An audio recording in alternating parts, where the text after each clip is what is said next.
Vamos iniciar mais um programa Saúde para você. O meu convidado hoje é o psiquiatra Dr. Glauco Arantes. Ele vai conversar comigo sobre transtorno obsessivo compulsivo. É só um minutinho que já a gente está de volta.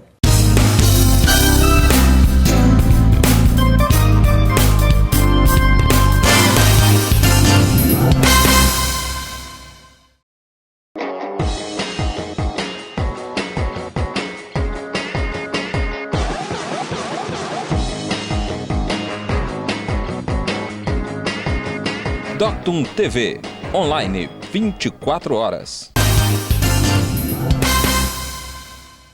Já estamos de volta com o programa Saúde para você.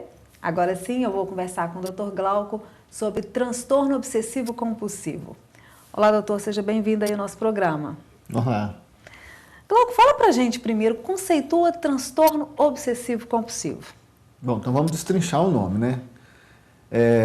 É um transtorno que a pessoa tem pensamentos. Esses pensamentos, eles são obsessivos, ou seja, eles retornam, eles voltam. São pensamentos que a pessoa muitas vezes não deseja ter, não quer ter, não tem nada a ver com a cultura dela, não tem nada a ver com o desejo dela, mas mesmo assim aquele pensamento vem e muitas vezes esse pensamento leva a um comportamento que é uma compulsão. Então, o transtorno obsessivo compulsivo é obsessivo de um pensamento obsessivo e de um comportamento que é uma compulsão. Vou dar exemplo para ficar mais claro. O exemplo mais comum é a da verificação. Às vezes o paciente ele pode ter, na hora de dormir, um ritual de verificação. Ter um ritual de verificação, gente, às vezes é prudência. Não quer dizer que é um toque. Mas eu vou usar esse exemplo. Então ele tem um ritual de verificar a janela, verificar a porta, o gás, se ele está realmente fechado, verificar se a tranca da cozinha está fechada e mais algumas verificações e vai dormir. Só que ele chega lá no quarto, ele começa a ter aquela sensação que ele não verificou direito. Ele tem que voltar e verificar de novo, mesmo sabendo que ele verificou. Aí, da terceira vez, ele volta para o quarto, tem de novo a sensação de que não verificou. E aí volta, confere de novo. Então, essa sensação de que, será que eu verifiquei? Será que eu não verifiquei? É o pensamento obsessivo. E o comportamento compulsivo é ir lá e verificar mesmo se ele fechou mesmo tudo ou não. Isso pode ter, eu faço isso, são requintes de crueldade consigo mesmo, porque às vezes a pessoa tem que verificar as coisas numa determinada sequência. Por exemplo, primeiro a janela, depois a porta, depois o gás, depois a trinca da cozinha e depois, por último, apagar a luz do corredor. Então, se ele inverte sem querer, porque distraiu pensando em alguma coisa, qualquer uma dessa ordem, e aí ele tem que fazer tudo de novo, porque não vale. Mas mesmo ele sabendo que não tem nada a ver, ele tem certeza que não tem nada a ver, mas fica nele uma angústia, uma sensação esquisita, que está faltando alguma coisa, uma sensação que pode acontecer alguma coisa por causa dessa falta de verificação na ordem certa. Isso pode propiciar para o ladrão aparecer, mesmo ele sabendo que não tem nada a ver, esse pensamento vem a si mesmo e vai acumulando energia ruim que só libera quando ele vai lá e verifica na ordem certa.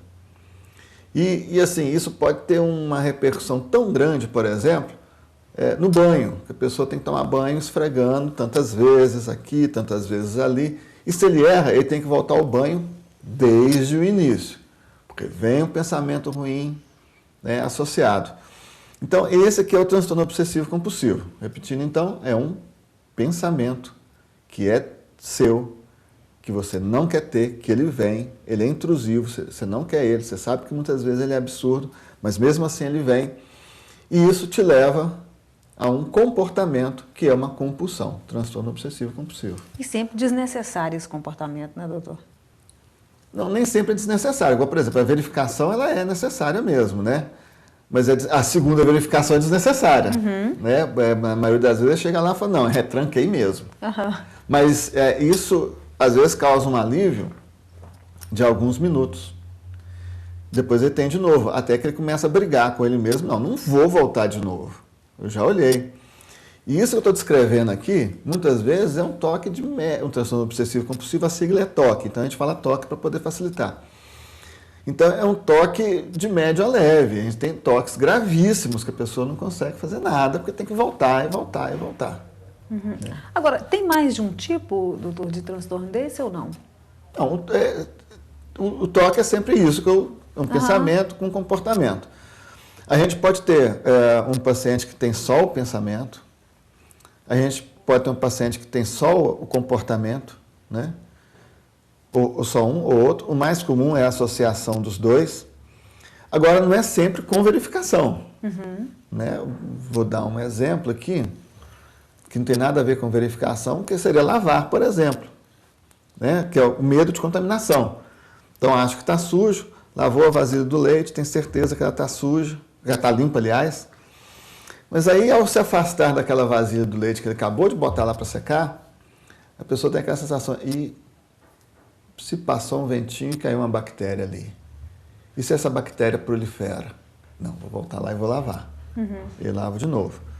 A gente tem também obsessões por simetria, né? Então, pessoas que gastam horas e horas ajeitando, por exemplo, as vasilhas na despensa, que elas têm que ficar exatamente a tantos centímetros de distância uma da outra, então tem que fazer todo um jogo vai sendo Lego, né? De montar aquele esquema para ficar todos na mesma distância, pareadas, simétricas, para poder ficar em paz. Agora, isso é comum, Glauco? É muito mais comum do que a gente imagina. Sempre lembrando, gente, que assim, uma verificada, gostar da coisa organizada, gostar das roupas em degradê no guarda-roupa, isso não é toque, né? Isso aí é uma mania, uma coisa qualquer. Mas é mais comum do que a gente imagina. O que a gente não ouve muito falar é porque normalmente a pessoa tem vergonha de dizer que ele tem isso, porque ele sabe, ele reconhece que aquilo é um absurdo. Né? Mas ele não consegue controlar. Não consegue controlar, na maioria das vezes não. E muitas vezes o paciente inicia o tratamento por conta, às vezes, de um quadro depressivo ou um quadro ansioso, que é extremamente comum, a associação, e pode levar até 2 anos para falar para a gente que está com toque. Então, existe um estudo que fala que entre o aparecimento dos sintomas, até eles ficarem evidentes para o paciente, e até ele procurar ajuda médica, gasta, em média, 2 anos. Então, são 2 anos de sofrimento, até a pessoa falar, não aguento mais, eu vou procurar um tratamento. Agora, Glauco, quais são as pessoas que normalmente têm toque? Homem, mulher? Não, o toque é bem democrático, ele não escolhe muito, não. Classe social, uma pequena tendência mais para as mulheres, mas nada muito significativo, igual, por exemplo, a depressão, que é muito mais mulheres do que homens, né? Os transtornos psiquiátricos são, assim, tem uma preferência por mulheres, né? Então, o toque não, o toque, ele é mais pau a pau, idade, né? A idade é uma coisa interessante, porque a gente sabe que muitas vezes o toque inicia na infância. Então, é muito comum um paciente adulto chegar e contar, falando, não, estou com isso, esses sintomas, mas olha, isso eu já tive na infância, tinha dado uma melhorada e voltou. Mas assim, então, é muito comum a criança ter esse toque, principalmente o toque de não pisar na lista, de contar, né? Então, tem que contar, somar. Vou dar um exemplo prático aqui. Subir uma escada contando, se der número ímpar, tem que descer a escada e subir de novo. E aí pular o último degrau para dar par. Porque se não fizer isso, pode acontecer alguma coisa de ruim com alguém. Então, assim, também mistura muito com a superstição, mas não é superstição, porque a pessoa que tem o toque fica assim, isso aqui é um absurdo, não vai acontecer, mas deixa eu repetir porque vai que acontece. Na superstição, não, a pessoa acredita que dali vai acontecer mesmo, né? Já faz voluntariamente, então é diferente. Mas bem democrático, homens, mulheres, faixa etária, né? E classe social também não tem problema, ele escolhe qualquer um. Ok. O programa Saúde para Você vai para um pequeno intervalo. Voltamos já. Agora você assiste a Doctum TV a qualquer hora e em todo lugar. Com o aplicativo Doctum TV para Android e iOS, você pode aproveitar toda a nossa programação quando e onde quiser. E o serviço é totalmente gratuito. Basta baixar e instalar no seu celular ou tablet. Baixe agora o aplicativo Doctum TV e aproveite a melhor programação. Ao vivo, de onde você estiver. Já estamos de volta com o programa Saúde para você. Hoje conversando com o psiquiatra Dr. Glauco Arantes sobre transtorno obsessivo compulsivo. Agora, Glauco, por que as pessoas têm isso? Quais seriam as causas? Bom, a gente sabe assim, né? Vamos usar uma lupa bem grande e olhar o cérebro da pessoa. Então, são alterações, né, que acontecem no cérebro, principalmente aí numa área do cérebro chamado núcleo da base. Mas essas alterações acontecem por conta da genética. Então, é uma doença 100% genética. Não é 100% genética. É uma doença que, na maioria das vezes, é genética, e eu vou explicar por que não é 100% genética. Então, na maioria das vezes, você vai averiguar com mais calma a família do paciente, né? Às vezes você pede para fora, investiga em casa, pergunta, porque às vezes de bate pronto assim, eu falo assim, não tem ninguém. Mas não, pergunta para sua avó, pergunta para sua mãe, se você não lembra de alguém que tinha umas manias esquisitas. E aí sempre acaba surgindo que o tio tinha, o primo tem também, a mãe tem, às vezes em menor grau. E eu falei que é 100% genética e corrigir, porque existe uma situação em que não é genética, que é situações em que ocorre infecção por uma bactéria extremamente comum chamada Streptococcus.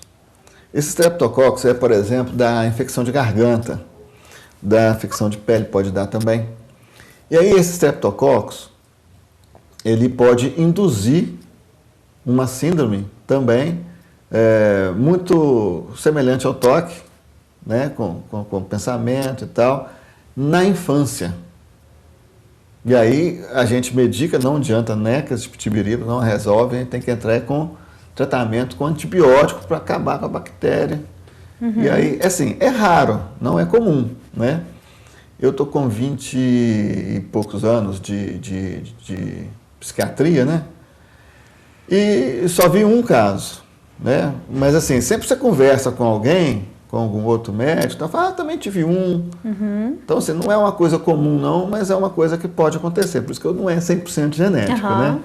Mas muitas vezes tem essa, na quase totalidade das vezes, essa característica de ser herdado. Agora, Glauco, qual que é normalmente a reação das pessoas, né? Em relação a esse problema, quando elas ficam sabendo o que elas têm? Olha, a maioria das vezes, como gasta muito tempo de sofrimento, é de um alívio tremendo. Quando eu falo assim, olha, você tem toque. Ela fala, nossa, mas, né? Lembrando aqui de uma paciente que eu tenho, ela me procurou extremamente angustiada, porque os pensamentos que ela tinha eram pensamentos que ela iria fazer mal para a mãe dela, que ela adora, né? Ela tem assim, um contato com a mãe dela, assim, uma coisa linda, né? De ver a interação das duas, mas vinha esse pensamento, tem que matar minha mãe, eu tenho que matar minha mãe. Ela nunca iria matar a mãe dela, mas o pensamento vinha, e aí, como ela ama demais a mãe dela, ela sofria muito, mas como que eu posso ter esse pensamento de matar a minha mãe, né? E me procurou já num quadro depressivo, se achando a pior das pessoas do mundo, né? E aí quando eu avisei para ela, falei, isso tem nome, isso é uma doença que chama toque. Eu falei, mas toque não é só quando a gente tem mania de contar ou lavar a mão? Eu falei, não, isso é toque também, expliquei para ela e tal. Ela sentiu um alívio, aí é que ela chorou mesmo, mas de alívio. Eu falei, gente, então é uma doença, ainda bem, tem tratamento, né? Então assim, quando elas ficam sabendo que tem, é de alívio. Mas quando o sintoma começa, antes de receber o diagnóstico, aí já é de apreensão. Porque não sabe Porque ela não sabe o que é. O pessoal fica na dúvida, será que eu estou ficando doido? Porque como é que esse pensamento entra na minha cabeça assim, dessa forma, né? E são coisas que ele sabe que é absurdo. Vou dar um exemplo também de um paciente meu, que ele trabalhava, no trabalho dele, ele tinha que assinar muitas vezes, né? E ele tinha um pensamento que todas as coisas que ele não pudesse desfazer, corria o risco da alma de alguém que ele gosta ficar preso ali. Ele tinha certeza que isso era um absurdo. Mas ele chegou a ir no fórum e rasgar um documento que ele tinha assinado. E quase foi preso. Né? Mas aquilo incomodou ele tanto. E aí ele chegou no consultório, já assim, com as consequências disso. Olha, eu fui lá, rasguei, o cara queria me prender, eu vou ter que tratar, tá danado. Né? Então, assim, gera muita angústia quando a pessoa começa a desenvolver, mas depois que ela fica sabendo que é um quadro, um transtorno que tem jeito, aí dá uma aliviada. Agora, Glauco, a pessoa que tem toque, ela pode ter mais de uma mania, de um transtorno, né? Além de lavar muito as mãos, ou além de checar a porta várias vezes, ou vários pensamentos, ou não? Para ser diagnosticado como toque? Então, bom, para ser diagnosticado com toque, né? Aí é a recorrência do comportamento. E pode ser leve ou pode ser grave. Agora, uma mesma pessoa, ao longo do tempo, vou chamar de mania, é um nome errado, vamos falar assim para poder ficar mais fácil. Entender. A mania muda. Às vezes a mania permanece sempre a mesma. Mas tem gente que não, que a mania muda. Uhum. Então tem quadros de toque que são resistentes, em que a pessoa começa o tratamento, está melhorando. Aí quando ele começa a domar uma mania, surge outra. Vou dar um exemplo. Tudo exemplo de paciente que eu estou lembrando. O paciente tinha que tomar banho seguindo um determinado ritual. Que ele sabia que era um absurdo, mas ele tinha que seguir aquele ritual. Inclusive que o ritual era de baixo para cima. Ele sabia que ele tinha que começar a limpar de cima para baixo. Quando ele conseguiu controlar isso, assim que ele teve um estresse muito grande, ele começou com uma outra mania de simetria. Aí ele falou, não, eu domei aquela, mas pareceu de simetria. Aquela já era, mas tem de simetria que está me incomodando do mesmo jeito. Então, assim, ela pode mudar também. E o tratamento, Glauco? Olha, o tratamento é farmacológico, né? Existem vários medicamentos, que são também remédios usados para depressão. Normalmente não precisa de usar, em alguns casos especiais pode precisar, mas normalmente não precisa de usar medicamentos de faixa preta, são os mesmos medicamentos para depressão. Às vezes a gente pode ter que associar um e outro, no caso mais resistente. Às vezes a gente pode ter que associar também medicação de uma outra classe. Mas a medicação dá conta de um certo número de quadros de toque. Mas a terapia cognitiva comportamental, né, que é uma modalidade de terapia que tem, também é indicada nos livros e fala que ajuda muito. Então, inclusive, quando a gente tem um quadro que não está respondendo bem, a gente pode lançar mão desse tipo de terapia que melhora. E em casos gravíssimos que não respondem a nada, casos assim incapacitantes mesmo, que podem até levar à morte, a gente usa até cirurgia no cérebro da pessoa para poder cortar, como se fosse cortar aquele fiozinho para poder desligar um pouco do sintoma. Agora tem cura? Olha, nem sempre tem. O controle sempre tem, a gente sempre consegue, nem que seja através de cirurgia. Eu nunca precisei de encaminhar ninguém para cirurgia. Uhum. Né? Também é uma coisa muito rara, né? Precisar de cirurgia, e não conheço ninguém que encaminhou. Né? Lá, por acaso, eu até tenho um tio-avô que se submeteu a essa cirurgia, mas na década de 50. Uhum. Né? É o único caso real que eu conheço. Mas, em alguns casos, a pessoa consegue ficar livre, sim. É demorado, 1 ano, 2 anos de tratamento, mas consegue. Agora, Glauco, esses sintomas, né, nesse quadro de mania, vamos dizer assim, ele pode ter consequência? Ele pode ser, além do desconforto mesmo, do incômodo, do próprio problema, ele pode ter alguma consequência pior? Até o suicídio, né? Para a pessoa que não consegue se ver livre de um comportamento que é muito angustiante, até a morte. Tem o caso, não sei se já virou livro, mas no YouTube pode-se achar, quem é mais ou menos a minha faixa de idade aí vai lembrar da Luciana Vendramini, que ela foi da Xuxa, né? Uhum. Paquita, né? Da Xuxa, depois fez novelas, fez muito sucesso, uma atriz muito boa, e ela teve um toque grave em que ela não conseguia sair de casa. Ela foi para os Estados Unidos para aprimorar a dramaturgia dela, né, o lance da atriz dela, E lá começou com toque, que ela não conseguiu sair de casa, a irmã dela teve que ir lá buscar várias vezes, ela pensou em suicídio, demorou muito para melhorar e hoje ela está bem melhor. Então, sim, quando a pessoa tem mania de limpeza, né, o sabão sempre tem uma parte cáustica nele. Então, tanto é que antigamente fazia sabonete, sabão com gordura e soda cáustica, né? Hoje ainda não mudou muito não, mais ou menos por aí. Então, de tanto lavar a mão ou os olhos, a pessoa fere a pele, né? Ela retira a camada de proteção da pele. E aí até mesmo da própria ação do sabão, de tantas vezes que lava, tem lesões, às vezes grandes na pele. Ok, tá aí mais uma dica do programa Saúde para você. Agradeço a participação, Dr. Glauco, no nosso programa. Sempre às ordens. Ficou alguma dúvida, quer sugerir um tema para gente? O nosso número está aparecendo agora na tela ou na nossa página do Facebook. Até o próximo programa. Saúde para você!